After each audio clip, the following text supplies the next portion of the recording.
부족한 종이 주의 말씀 들고 섰습니다. 말씀 가운데 임재하실 하나님을 기대합니다. 도와주옵소서. 예수님의 이름으로 기도 올려싸움나이다. 아멘. 자, 우리가 5월은 가정의 달로 우리가 지키게 됩니다. 그래서 지난주 그 전주에 계속해서 하나님이 세우신 공동체 두 개가 있다 그랬어요. 하나는 뭐라 그랬어요? 가정이고 또 하나는 뭐라 그랬어요? 교회가 있다 그랬습니다. 그러면서 하나님이 하나님의 형상을 따라 지으신 우리 교회 또 우리 가정은 하나님께서 기뻐하시는 귀한 공동체가 되어야 되는 줄로 믿습니다. 그러기 위해서 우리가 서로 사랑하고 섬기고 또 그럴 수 있는 공동체가 되어야 되는데, 그래서 우리 교회 공동체 대한예수교회 장로회 목장교회 그 위에다가 따로 써놨어요. 뭐죠? 사랑과 섬김의 공동체. 우리가 서로 사랑하고 섬기게 될 때 하나님이 원하신 아름다운 형상을 우리 가운데 이루어 가게 될 줄로 믿습니다. 우리 옆에 있는 분들 이야기합시다. 자, 사랑하겠습니다. 섬기겠습니다. 예, 이것도 말로만 하면 안 돼. 그죠? 말로만 하면. 제가 그 새벽 예배를 드리고 이제 집에 새벽 예배를 드리고 교회 사무실에 좀 말씀 좀 보고 또 그리고 집에 들어가면 보통 한 6시 한 55분에서 7시쯤 됩니다. 그러면 제가 TV를 틀어요. 뉴스를 봅니다. 뉴스를 보는데 주로 제가 SBS 뉴스를 보게 되는데 5월 22일자 SBS 뉴스를 보면서 참 흥미로운 기사를 보았어요. 어떤 내용인가 하게 되면 요 근래 젊은 세대들 가운데서 유언장 쓰기 모임이 인기를 얻고 있다는 기사를 제가 보았어요. 젊은 아이들이, 젊은 가족들이 모여서 유언장 쓰기를 한대요. 그것도 참가비를 내고 그들이 어떤 곳에 함께 모여서 함께 유언장 쓰는 법, 유언장에 또 쓰는 법이 있대요. 뭐 법적인 효과를 가지기 위해, 효력을 지니기 위해서 그런 게 있대요. 그래서 그렇게 해서 같이 유언장을 작성한다고 합니다. 갑작스럽게 다가오는 이별, 갑작스럽게 다가오는 사고 때문에 정말 사랑하는 또 소중한 그들에게 이별을 준비하지 못하고 떠나게 될까봐 그들이 유언장을 미리 모여서 작성한다고 해요. 참 의미 있는 모임이다라는 생각을 했습니다. 근데 제가 한 가지 궁금한 게 생겼어요. 유언장에 뭐라고 썼을까요? 내가 알고 보면 삼성전자하고 하이닉스 주식이 이만큼 있어. 이렇게 써놨을까요? 아니면 내 책상 어디에 뭐 이런 게 숨겨져 있어. 이렇게 썼을까요? 그 유언장의 내용들을 보면 대부분의 내용들이 그렇다고 합니다. 더 잘해주지 못해서 미안합니다. 사랑합니다.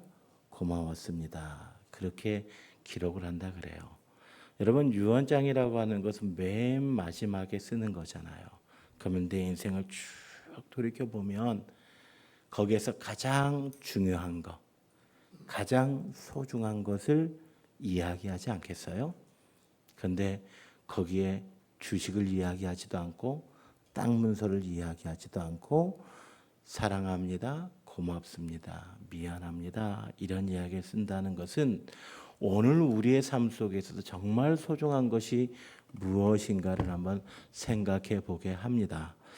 오늘 본문의 내용도 어떻게 보면 그러한 맥락에서 생각해 볼 수 있는 내용입니다. 자, 48장 1절 볼까요? 48장 1절에 보게 되면 뭐라고 기록되어 있는가 하게 되면 이 일 후에 어떤 사람이 요셉에게 말하기를 내 아버지가 뭐하였다? 병들었다라고 이야기합니다. 이 병들었다는 것은 이제 내 아버지 야곱이 이제 하나님 앞에 갈 때가 다 되었다라는 거예요. 그 이야기를 요셉이 듣고 어떻게 합니까? 그가 곧 두 아들 므낫세와 에브라임과 함께 누구에게 갔어요? 요셉에게 가는, 이제 아브라함께 야곱에게 가는 장면이 오늘 48장의 시작입니다. 자, 그리고 난 다음에 오늘 8절로 다시 돌아가 볼까요? 자, 이스라엘이 요셉의 아들들을 보고 이르되 이들은 누구냐라고 이야기합니다. 자, 이스라엘이 야곱이죠. 그죠? 야곱이 이스라엘인데 이스라엘이 요셉의 아들들에게 이야기합니다. 이들이 누구냐? 요셉이 그의 아버지에게 이르되 이는 하나님이 여기서 내게 주신 아들들입니다. 라고 이야기합니다. 몰랐을까요? 야곱이 요셉의 아들들 몰랐을까요? 여러분 지금 이때는요. 야곱이 애굽에 온 지 17년의 시간이 지난 다음이에요. 그러면 그동안에 한 번도 안 봤겠어요? 아니죠. 분명히 보고 계속해서 왕래를 했을 거예요. 그런데 지금 이렇게 묻는 데는 이유가 있어요. 자, 10절 볼까요? 이스라엘의 눈이 나이로 말미암아 뭐해서 어두워서 보지 못하더라. 이렇게 기록되어 있습니다. 자, 나이가 많아서 기력이 거의 쇠해서 이제 보지 못할 지경에 이르는 거예요. 그래서 그 앞에 있는 아들들이 손자들이 누구인지도 알지 못하면서 뭐라고 이야기합니까? 이들이 누구냐라고 묻는 거예요. 그랬더니 요셉이 뭐라고 이야기를 해요? 이곳 애굽에서 낳은 하나님이 내게 주신 바로 그 아들들입니다라고 이야기하는 장면이 오늘 본문 속에 기록이 되어져 있죠. 자, 그 다음에 우리 15절 넘어가 볼게요. 15절에 보게 되니까 뭐라고 되어 있습니까? 그가 요셉을 위하여 축복하여 이르되, 그가 누구예요? 야곱이 요셉과 요셉의 아들들을 위하여 축복하는 겁니다. 뭐라고 축복합니까? 내 조부 아브라함과 아버지 이삭이 섬기던 하나님, 나의 출생으로부터 지금까지 나를 기르신 하나님, 나를 모든 환난에서 건지신 여호와의 사자께서, 여기에 여호와의 사자라고 하는 말은 구약에서 하나님을 이렇게 지칭하기도 합니다. 하나님께서 내 아이들에게 뭐를 주시며 복을 주시며 이들로 내 이름과 내 조상 아브라함과 이삭의 이름으로 뭐하게 하시고 칭하게 하시오며, 복을 주시고 칭하게 부름을 그렇게 불리워지게 하시고, 그리고 이들이 세상에서 번식되게 하기를 원하나이다. 이 얘기는 무슨 말이냐면 이 번식되게 하기를 원하나이다. 이 말씀이 히브리 말씀을 히브리어 성경으로 보게 되면 뭐라고 되어 있냐면 물고기가 번식하는 것처럼 그렇게 번식하라는 거예요. 그게 뭐예요? 우리 창세기에 보게 되면 하나님께서 아담과 하와를 창조하시고 부부로 세우시고 주신 명령이 뭐예요? 너희는 생육하고 번성하라. 이러한 복이에요. 그러니까 오늘 본문의 내용을 한번 정리해 보게 되면 이런 내용입니다. 자, 야곱이 병들어서 죽게 되어 가요. 그가 마지막임을 알고 요셉이 자신의 두 아들들을 데리고 누구에게 가는 거예요? 아버지 야곱에게 가는 거예요. 왜 갈까요? 왜 갈까요? 여러분, 요셉은요, 야곱에게 이야기를 들었을 겁니다. 어떤 이야기를 들었을까요? 야곱의 할아버지 누구? 아브라함. 그리고 아브라함의 아들 누구? 이삭. 그리고 이삭의 아들 누구? 야곱에 이르기까지 하나님께서 그들에게 축복하며 기도하며 언약을 계승해 줬던 것. 아브라함의 하나님이 누구에게로 전수되어지고 이삭에게로, 이삭의 하나님이 누구에게로? 야곱에게로. 그것이 전수해진 것을 알아요. 그 전수되어지는 그 축복을 알고 있는 요셉이 내가 고난 가운데 환난 가운데 나와 함께 하셨던 그 하나님, 마침내 나를 애굽의 총리가 되게 하시고 내 형제들을, 내 식구들을 구원하게 하신 그 하나님의 축복이 나뿐만 아니라 내 아들들에게도 전수되어지기를 원해서 그 축복의 기도를 받고 싶어서 누구 앞에 엎드린 거예요? 아버지 야곱 앞에 엎드린 거예요. 그러니까 바꿔 이야기하자면 마지막으로 야곱에게 축복의 기도를 좀 받고 싶어서, 이걸 다른 말로 이야기하자면 야곱에게 마지막 유언과도 같은 말을 듣고 싶어서 지금 두 아들들을 데리고 할아버지 야곱을 찾아온 게 본문의 내용이에요. 자, 그러면 지금 할아버지가 자신의 사랑하는 아들 요셉과 그의 아들 므낫세와 에브라임에게 기도해 주는 거예요. 그리고 축복해 주는 거예요. 이게 바로 오늘 본문의 내용이에요. 자, 할아버지가 내 아들에게, 내 손주들에게 어떤 말을 할까요?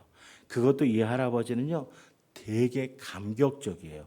우리 10절의 말씀 볼까요? 자, 11절 말씀 보게 되면 이렇게 되어 있죠. 요셉에게 이르되 내가 내 얼굴을 보리라고는 생각하지 못하였다. 누가 한 얘기예요? 야곱이. 왜요? 응? 야곱이 생각하기에 요셉이 뭐 한 줄 알았어요? 죽은 줄 알았잖아요. 근데 몇 년 만에? 계산하면 복잡하니까 외우세요. 22년 만에. 22년 만에 나타났어. 죽은 줄 알았던 아들이 딱 나타났어. 그런데 그 아들이 애굽의 총리가 되어서 그와 더불어 17년의 시간이 지났어요. 얼마나 꿈 같은 시간이었고 얼마나 행복한 시간이었어요. 그것만 해도 감사해요, 감사하지 않아요? 감사하죠. 그런데 오늘 본문에 보게 되니까 심지어 하나님이 내게 내 자손들까지, 내 손주까지도 보게 하셨다. 이렇게 하니까 얼마나 감격이죠. 내가 내 손주들을 축복하면서 갈 수 있으니 얼마나 큰 감격이겠어요. 그 큰 감격 속에서 지금 야곱이 요셉의 아들들에게 축복하는 거예요. 그럼 여러분, 이때 할아버지는 손주들에게 자기가 가지고 있는 가장 좋은 것을 주겠죠. 이게 마지막이니까 가장 좋은 걸 줄 거예요. 그러면 뭐를 줄까요? 야곱이 땅이 많겠죠. 그리고 양도 많고 염소도 많을 거예요. 원래 가나안의 부자였잖아요. 그런데 지금 누구하고 더불어서 이 애굽 땅에 와가지고 뒷배가 누가 있어? 요셉이야. 그러니 야곱이 부자였을까요? 가난했을까요? 이건 얼른 생각해봐도 야곱이 정말 잘 먹고 잘 살았겠구나. 많은 것들을 가졌겠구나. 그러면 이 야곱이 손자들에게 마지막으로 하는 말 뭐라고 할까요? 야, 내가 양이 이만큼, 이 양 이거 너 가져. 그리고 땅 이만큼 이거 너 가져. 이렇게 이야기를 해요? 아니에요. 그런 이야기는 일절하지 않아요. 뭐라고 이야기하냐면 15절에 보게 되니까 15절에 보게 되니까 내 조부 아브라함과 아버지 이삭이 섬기던 하나님, 내 조상의 하나님, 그리고 나의 출생으로부터 지금까지 나를 뭐 하신 하나님? 기르신 하나님. 여러분, 길렀다라고 하는 말을 영어 성경으로 보게 되면 my shepherd라고 기록되어 있어요. 이 말이 무슨 말이냐면 야곱이 하나님을 뭐라고 고백하는 거예요? 목자라고 기록하고 있는 거예요. 목자라고 고백하고 있는 거예요. 여러분, 야곱이 뭐 하던 사람이에요? 야곱의 직업이 원래 뭐예요? 양치는 사람이죠. 양치는 사람이니까 양의 속성을 알아요, 몰라요? 알죠. 양들이 참 말 잘 듣죠. 양들이 그냥 염소들이 참 목자의 마음을 잘 들어요. 그래요? 아니에요. 지 멋대로 다녀요. 그러니까 뭐가 필요해? 막대기가 필요하고 지팡이 필요해. 야, 거기 아니야. 톡톡톡 쳐가지고 원하는 길로 푸른 초장으로 그리고 시원한 물가로 인도하는 거예요. 그죠? 그것을 누가 알고 있어요? 야곱이 누구보다 잘 알고 있는 그 야곱이 하나님은 나의 뭐라고요? 목자고 나는 그의 양이라고 고백하고 있어요. 왜 그럴까요? 야곱이 양처럼 살았잖아요. 태어날 때부터 하나님이 어머니 리브가를 통해서 약속했음에도 불구하고 참아요, 못 참아요? 못 참아요. 장자권을 빼앗기 위해서 누구를 속여요? 형을 속여요. 형만 속여요? 아버지도 속여요. 아버지만 속여요? 외삼촌도 속여요. 그냥 속여요. 그래서 자기가 얻고 싶은 것을 얻으려 했어요. 그런데 얻었어요, 못 얻었어요? 그냥 얻은 줄 알았는데 그는 도망자가 됐고 죽음의 위협에서 두려워서 떠는 존재가 됐던 게 누구예요? 야곱이었어요. 그죠? 아버지를 속인 대가로, 형을 속인 대가로 그는 이방 땅 바단 아람에서 20년을 지내야 했어요. 그죠? 그리고 그가 돌아와서 많은 것들 얻은 줄 알았는데 그 야곱의 생각 속에 야곱이 사랑하는 라헬이 오는 도중에 죽고 또 그리고 라헬을 통해서 낳은 아들 요셉도 죽고 누가 생각하기에? 야곱이 생각하기에. 그렇게 절망적이었어요. 갈 길을 알지 못했어요. 근데 그때마다 하나님이 어떻게 하셨어요? 인도하셨어요. 어떻게 인도하셨어요? 형을 떠나서 아버지를 떠나서 도망가는 그 베델의 그 한밤중에 누가 찾아오셨어요? 하나님이 찾아오셨어요. 베델 하나님이 있었어요. 그리고 라반에게서 20년 동안 힘들고 어려운 시간을 지날 때 하나님이 야곱에게 나타나셨어요. 그리고 야곱이 어떻게 했어요? 라반 모르게 그 바단 아람에서 모았던 모든 재산을 들고 라반이 양털 깎으러 간 새 도망쳤어요. 그러는데 어떻게 알고 라반이 쫓아왔어? 곧 죽게 되었다 싶었는데 그 밤에 누가 라반을 찾아가셨어요? 하나님이 라반을 찾아가셨어요. 그리고 뭐라고 얘기해요? 건들지 마. 그렇게 얘기하세요. 이제 한시름 놓은 줄 알았어요. 그랬는데 야복강강을 건너려고 하는데 야곱의 형인 에서가 오래전에 그 원한을 가지고 군대를 이끌고 온다는 거야. 죽겠어. 그래서 가족들은 다 야복강강 건너편에 보내고 자기는 밤새 하나님 앞에 기도하죠. 그랬더니 하나님이 어떻게 하셨어요? 그 에서의 마음을 녹여주셨잖아요. 야곱과 에서가 만나자마자 서로 부둥켜 안고 울면서 서로의 앙금이 해결되어져요. 그죠? 이 모든 과정들을 보게 되면 어때요? 야곱의 삶을 산 거예요. 내가 산 것 같지만 결국은 하나님이 기르신 거예요. 하나님이 기르신 거예요. 그래서 야곱이 자신의 삶의 마지막 순간에 딱 돌이켜보니까 내가 내 삶을 내 방법, 내 이름대로 움켜잡으면서 내 방법대로 산 것이 아니라 누가 나를 기르셨구나? 하나님이 나를 기르셨구나. 이렇게 고백하는 거예요. 나를 기르신 하나님. 그리고 내 아버지 이삭, 그리고 내 할아버지 아브라함과 함께 하셨던 그 하나님이 나를 길러주셨고 나를 환난에서 건져주셨는데 그 하나님이 이제 너희들의 하나님이 되어지기를 원한다. 이러한 복이 있기를 원한다. 이것이 내가 너에게 주는 가장 큰 유산이고 선물이다 라고 이야기하는 게 바로 오늘 본문의 내용이에요.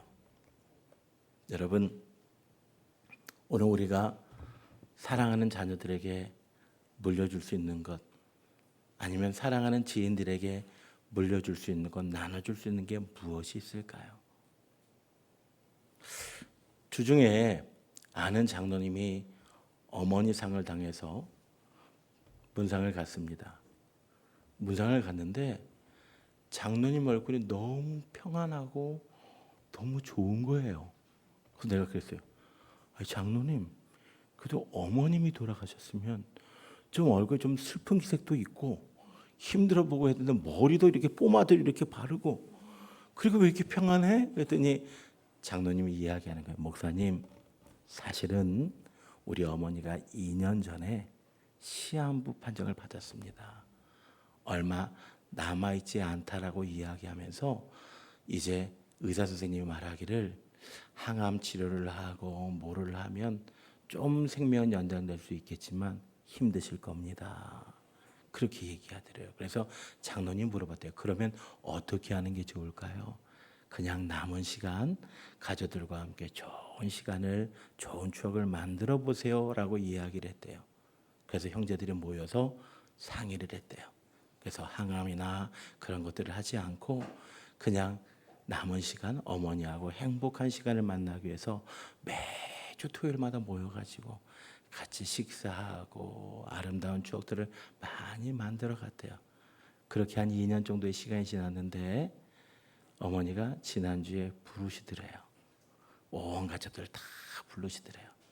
그리고 그 가족들에게 그런 이야기를 하시더라는 거예요.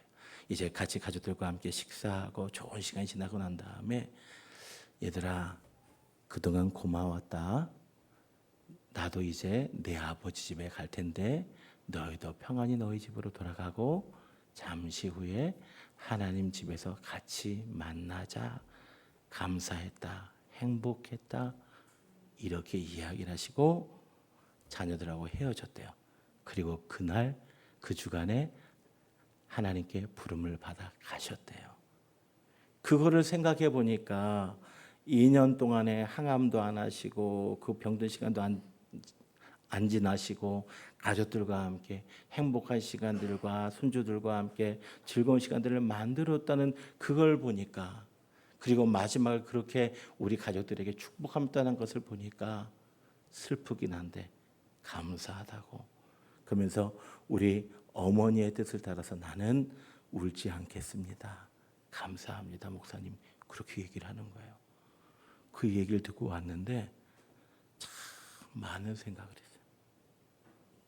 여러분, 오늘 우리가 삶의 마지막 순간은 누구나 다 오잖아요. 그죠? 그 순간에 우리가 우리 장로님의 어머니처럼 그렇게 이야기할 수 있는 저와 여러분 되어지기를 소망합니다. 나는 아버지께로 가겠다, 감사했다, 우리 다시 아버지 집에서 보자. 여러분, 그 장로님이 슬프면서도 감사하는 그 얼굴이 제 머릿속에 잊혀지지를 않습니다. 여러분, 오늘 본문의 말씀을 우리가 가만히 묵상해 보면 그렇습니다. 오늘 야곱이 사랑하는 자녀들에게 물려준 가장 큰 유산, 그게 뭐예요? 바로 하나님이에요. 하나님. 그 하나님은 어떤 하나님이에요? 나를 기르신 하나님, 나를 환난 속에서 건져주신 하나님. 그 이야기를 야곱이 삶으로 누구보다도 잘 체득한 거예요. 삶으로 그렇게 살아내고 삶으로 그렇게 느꼈기 때문에 야곱이 이렇게 고백할 수 있었던 거예요. 여러분, 우리가 아무리 우리의 자녀들에게 하나님이 좋으신 분이고 이렇게 얘기해도 소용없습니다. 우리 아이들도 다 보고 있어요.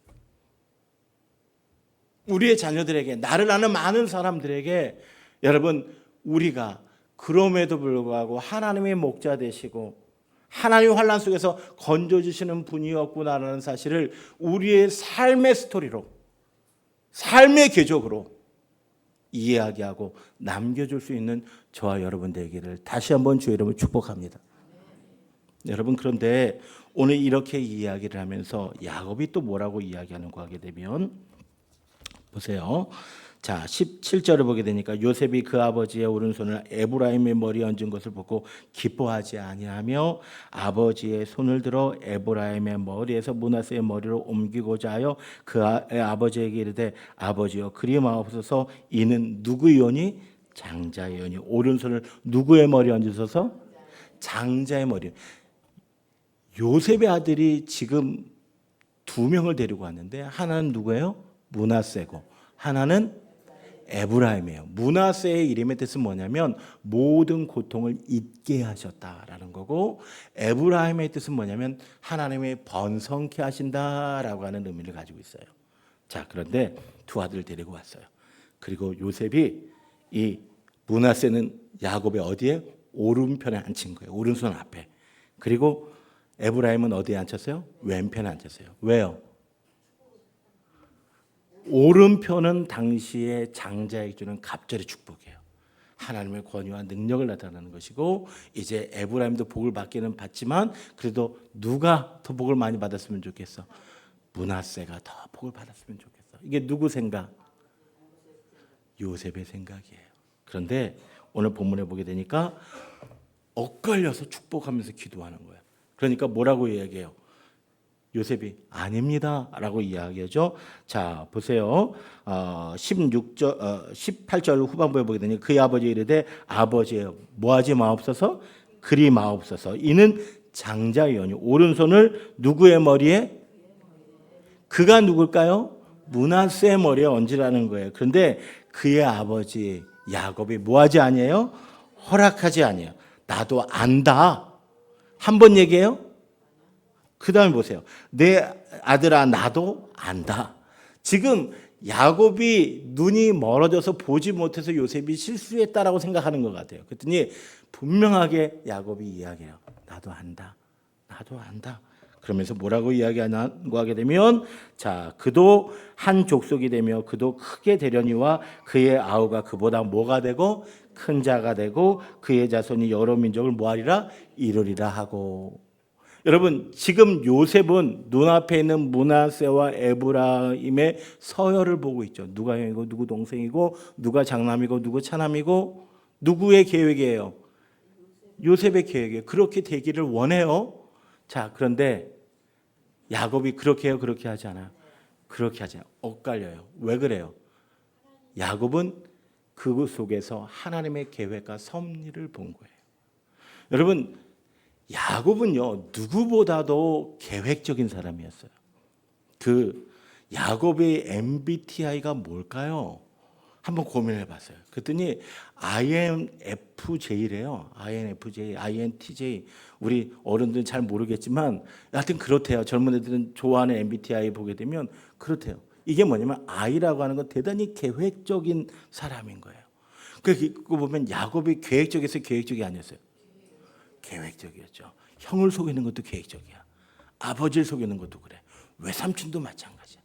그리고 딱 가장 좋은 시간에 딱 하려고 했어요. 근데 가만히 돌이켜보니까 인생의 마지막 순간에 돌이켜보니까 자신이 계획한 대로 됐어요? 안 됐어요? 하나도 안 됐어요. 인생이 내 계획한 대로 되는 게 아니더라는 거예요. 하나님이 섭리하시는 가운데 되더라는 거예요. 그래서 오늘 요셉의 계획은 므낫세를 장자의 축복을 주기를 원하는데 하나님의 계획이 그렇지 않을 때 오늘 요셉에게 야곱이 알려주고 싶은 거예요. 나도 아는데 하나님의 계획은 이래라는 거예요. 그러면서 결국 야곱이 하고 싶은 얘기가 무엇일까라고 한번 생각해 보세요. 뭘까요? 네 계획으로, 네 생각으로 지금은 이해할 수 없지만 하나님의 섭리를 믿어라. 하나님의 섭리를 신뢰해라 라고 하는 거예요. 여러분 보세요. 야곱이 원래 요셉을 자신의 후계자로 생각했잖아요. 그 39장에 보게 되니까 요셉에게 무슨 옷을 입혔어요? 채색 옷을 입혔어요. 채색 옷 그 위에 형들이 10명이나 있어요. 레아가 낳은 6의 아들이 있고 비라와 실바가 낳은 4명의 아들들이 있어요. 11번째 아들이에요. 그런데 이 11번째 아들인 요셉이 태어나자마자 이 야곱이 좋아하면서 뭘 입혔다? 채색 옷. 채색 옷은 뭐냐면 바로 우리 집안의 승계자, 리더가 될 거예요. 그것을 가지고 계획을 세웠어요. 누구 계획이에요? 야곱 계획이에요. 그런데 형들이 좋아했어요? 싫어했어요? 싫어했어요. 그런데 있잖아요. 하루는 요셉이 꿈을 꾸고 얘기하는 거예요. 11별이 또 그리고 곡식단이 내게 절하더이다. 겉으로 보기에 야곱은 너 이놈 그게 형들이나 우리 부모가 너한테 절한다는 얘기야 라고 생각하면서 혼을 냈지만 마음속에 생각하고 있었어요? 생각하지 않았어요? 생각하고 있었다고 성경에 기록되어 있어요. 그 기억하고 있었어요. 야, 하나님이 이 요셉을 통해서 내가 생각했던 이 요셉을 통해서 우리 지도자를 세우시겠구나. 우리 가족의 지도자를 세우시겠구나. 나 생각을 했어요. 그런데 이게 웬일? 그 아들이 어느 날 짐승에게 물려 죽었대요. 그의 피 묻은 채색 옷을 가지고 왔어요. 절망하죠. 포기했죠. 그래서 이제 그 이후에 야곱과 요셉의 이야기를 보게 되면 그 야곱은요, 그 형들을 되게 미워하고 믿지 않고 신뢰하지 않았던 것 같아요. 그래서 이제 요셉이 총리가 되고 그리고 풍년이 들고 흉년이 드는 그 동안에도 형제들이 곡식을 가지러 갈 때도 베냐민 보내요, 안 보내요? 안 보내요. 왜? 누굴 못 믿는 거야? 아들들을 못 믿는 거야. 너희들 요셉도 죽게 하고 그랬는데 얘까지 안 된다. 나는 차라리 수월에 떨어지겠다. 이렇게 이야기하는 사람이 누구예요? 야곱이에요. 그런데 어느 날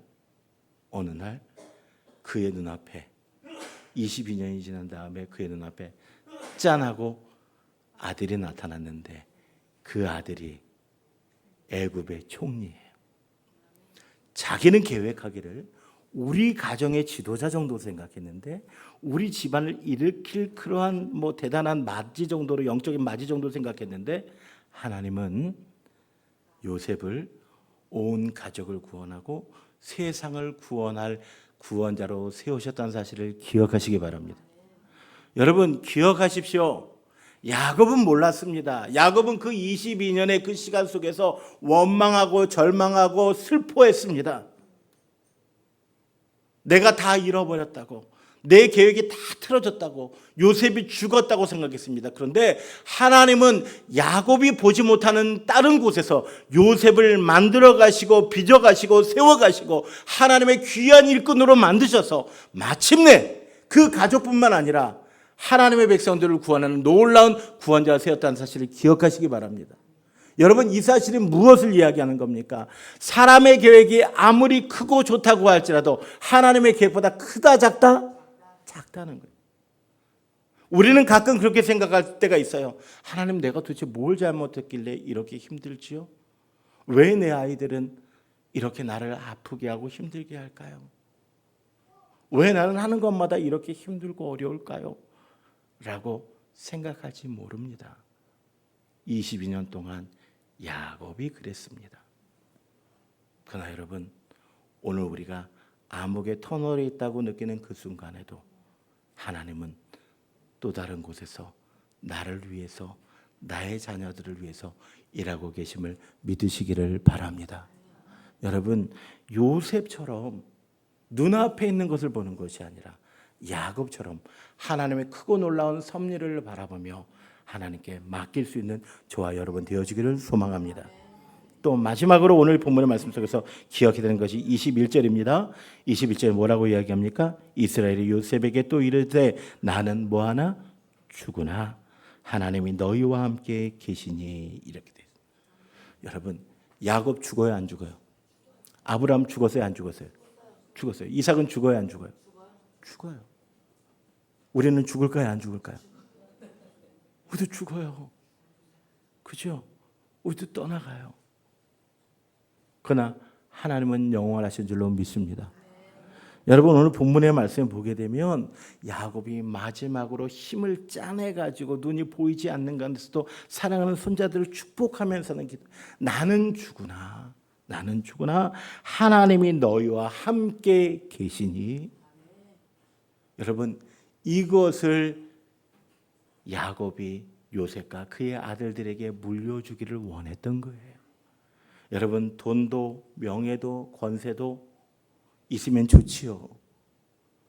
그거 없으면 사실 불편하잖아요. 근데 여러분 영원합니까? 영원하지 않습니다. 여러분 또 한 가지 우리가 기억해야 되는 게 있어요. 돈과 권세와 명예와 이것들 내가 움켜잡으려면 움켜져집니까? 아니에요. 그런 얘기들 하더라고요. 어떤 분들이 돈을 쫓아가면 돈을 못 벌고 돈이 나를 붙게 해야 된대요. 동의하십니까? 제가 제 친구 목사한테 그런 얘기했어요. 1년 전에. 야, 내가 이렇게 보니까 삼성전자하고 하이닉스가 그때 하이닉스가 얼마 때냐면 하여튼 70만 원, 80만 원으로 삼성전자 5만 전자, 6만 전자 갈 때요. 야, 너 내가 보니까 그거 한 30만 전자 갈 것 같고 200만 하이닉스 될 것 같아. 사라. 그랬어요. 그렇게 얘기한 저는 사야 될까요? 말아야 될까요? 사야 되는데 돈이 없어서 못 샀어요. 근데 이 친구가 샀어요. 뭐야, 요새 소고기 잘 사요 저한테. 예? 근데 여러분 그런 거잖아요. 우리가 아무리 머리를 알고 다 계산한다고 해도 붙어야 되는 거예요. 내가 돈을 쫓아가는 게 아니라 생각지도 않아서 하나님이 툭툭툭 터뜨려 줄 때가 있단 말이에요. 그죠? 여러분 이 말씀을 통해서 저와 여러분이 분명하게 기억해야 되는 게 있어요. 어부가요 자식들에게 많은 물고기를 물려줄 것이 아니라 물고기를 잘 잡는 법을 알려줘야 돼요. 여러분 우리가 하나님에게 받은 내 물질의 복 무슨 복 이런 복이 아니라 복의 근원이 누구인지를 분명하게 알려주고 물려줄 수 있는 저와 여러분 되어지기를 소망합니다. 여러분 우리가 우리의 자녀들에게 사랑하는 나의 지인들에게 물려줄 수 있는 위대한 유산, 위대한 나눠줄 수 있는 것, 그것은 바로 무엇입니까? 하나님이십니다. 그 하나님을 우리 사랑하는 자녀들에게 나눠주기를 원하는데 머리로 하는 게 아니라 내 삶으로 체득되어지고 내 삶으로 고백되어진 그 하나님, 내가 살아보니까 하나님이 나를 이렇게 기르셨더라, 하나님이 나를 이렇게 건지셨더라, 이것들을 간증함으로 말미암아 우리의 자녀들에게 그 하나님을 온전히 유산으로 전할 수 있는 저와 여러분의 삶이 되기를 주의 이름으로 축복합니다. 기도하겠습니다. 하나님,